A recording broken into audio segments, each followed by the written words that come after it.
ছয়টি বিষয়ে সতর্ক না হলে কঠিন বিপদ। ১. মরা মানুষের আত্মা আপনার সামনে ঘুরে বেড়াচ্ছে। এমন কিছু দেখলে ভয় পাবেন না, আয়াতুল কুরসি পড়বেন, কারণ জিনেরা মৃত মানুষের ছদ্মবেশ নিয়ে ঘুরে বেড়ায়। ২. রাতে আয়না দেখবেন না, কারণ রাতে আয়নার মধ্যে জিন প্রবেশ করে, যে কোনো বিপদ হতে পারে। ৩.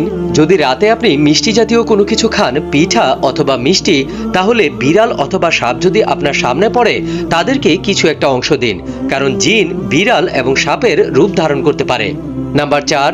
যদি রাতের বেলায় রাস্তা ভুলে যান, অর্থাৎ আপনার বাড়ির রাস্তা চিনতে পারছেন না, তাহলে আজান দিন, সব ঠিক হয়ে যাবে। নাম্বার ৫. রাতের বেলায় চিত হয়ে ঘুমাবেন না। এক প্রকার ভুয়া জিন রাতের বেলায় চিত হয়ে শুয়ে থাকা ব্যক্তিকে চেপে ধরে। ৬ নাম্বার, রাতের বেলা একা একা কোথাও বের হবেন না, কারণ একা থাকলে রাস্তায় বা আপনার সাথে থাকা জিন আপনার অনেক বড় ক্ষতি করতে পারে। ভিডিওটি অনেক শেয়ার করুন, যেন অন্যদের কাজে লাগে।